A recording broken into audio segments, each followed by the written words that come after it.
This channel does not promote any violent, harmful, or illegal activities. All content provided by this channel is meant for an educational purpose only. Top quality और consistent performance के लिए सिर्फ silver pump नाम याद रखना। ফিরে এলাম ব্রেকের পর। সুনিতা উইলিয়ামসদের পৃথিবীতে ফেরার কাউন্টডাউন ইতিমধ্যেই শুরু হয়ে গেছে। স্পেস স্টেশনে পৌঁছলো পৃথিবীতে ফেরার মহাকাশযান। স্পেস স্টেশনে সফলভাবে ডক করেছে স্পেস এক্স ড্রাগন। সুনিতা বুঝদের জায়গা নিচ্ছেন চারজন মহাকাশচারী। বন্ধুদের দেখে খুব ভালো লাগছে, চার মহাকাশচারীকে স্বাগত জানিয়ে বললেন সুনিতা উইলিয়ামস। সব ঠিক থাকলে বুধবারই পৃথিবীর উদ্দেশ্যে রওনা দেবে সুনিতা উইলিয়ামস ও Butch Wilmore.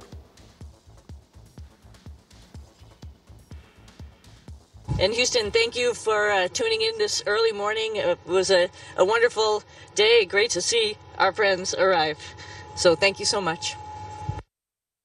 And Houston, thank you for tuning in this early morning. It was a wonderful day. Great to see our friends arrive.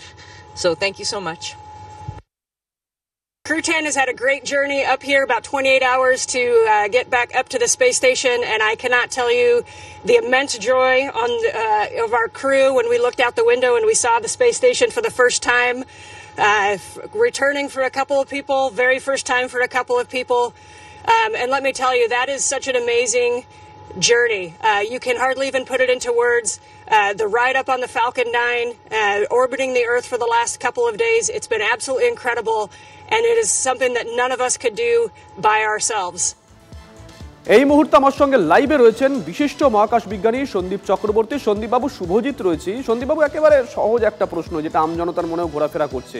এই যে ঘটনা প্রবাহ পরপর ঘটে গেল আজকের দিন পর্যন্ত বা বুধবার পর্যন্ত ঘটবে, কোথাও কি মনে হয় যে এটা নাসা একটা পরিকল্পনা করেছিল, সেটা ফেল করেছে, এটা নাসার প্ল্যান বি ছিল?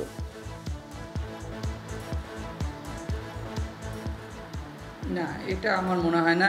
নাসা একটা রেসপন্সিবল অর্গানাইজেশন। তবে যেটা ওরা ডিসিশন নিয়েছিল সেপ্টেম্বর মাসে যে স্টারলাইনারকে ফেরত আনা হবে ফাঁকা, সেইটা নাসা নিয়েছিল, একটা দায়িত্ব নিয়েছিল। এবং সুনিতা উইলিয়ামসের দেখে মনে হয় না যে তারা দুঃখে আছে, তারা কষ্টে আছে, তারা স্ট্রান্ডেড, দে লাভ স্পেস। ফলে আমার মনে হয় না নাসা কোনোভাবে ইন্টারাপ্ট করেছে তাদের উইশকে। মানে পুরোটাই পরিকল্পনার একটা অঙ্গ।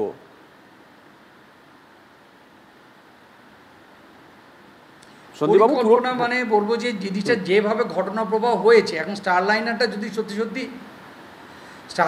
যদি যন্ত্রপাতি খারাপ না হতো তাহলে তো 8 দিন পরে ফিরে আসতো।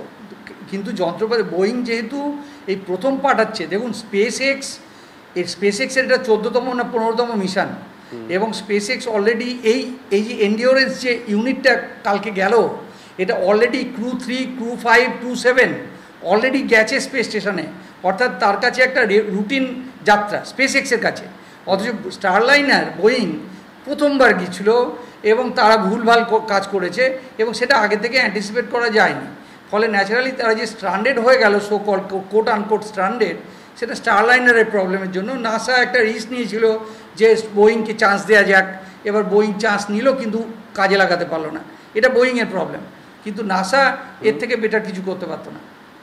সন্দীপবাবু, এই প্রত্যাবর্তন প্রক্রিয়া এটা কিভাবে হবে? আপনাকে আরেকটা মনে রাখতে হবে যে দেখুন, আপনাকে পরপর বলছি, সেপ্টেম্বর মাসে যখন স্টারলাইনারটা চলে এলো তখন হারমোনি মডিউলটা ফাঁকা হলো। অর্থাৎ সেই যে পোর্টে গিয়ে ক্রু 9 গিয়ে ডক করবে। এবার ক্রু 9-এ আপনার মনে থাকতে পারে যে 4টি সিট আছে, 4টি সিটের মধ্যে 2জন সায়েন্টিস্ট গেল আর 2টো সিট খালি রাখা হলো। আপনাকে আরেকটা ইম্পর্টেন্ট জিনিস জানতে হবে যে স্পেস এক্সের যে বসার সিটগুলো, এগুলো রেলওয়ে স্টেশন ট্রেনের বসার সিটের মতো না। সন্দীপবাবু, আরেকটু মানে দর্শকদের বোঝার সুবিধার্থে যদি একটু মডেল দিয়ে কোনো ডেমনস্ট্রেশন দেওয়া সম্ভব হয়, আমি জানি না আপনি যেখানে আছেন সম্ভব কিনা। না, আমাকে তো ওই ঘরটায় বোধহয় আপনাদের প্রবলেম হচ্ছিল, সেই জন্য আমি এখন আমার অফিসে চলে এসেছি। বলুন, মডেলটা নিয়ে পরে বোঝাবো।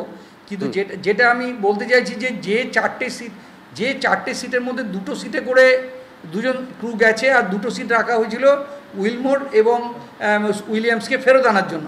এবার ওই 2টো সিটকে কিন্তু কাস্টমাইজ করা হয়েছিল এদের দুজনকেই আনার জন্য, এবং তারা অক্টোবর মাসে গিয়ে একটা হারমোনি পোর্টে গিয়ে বসে পড়েছে।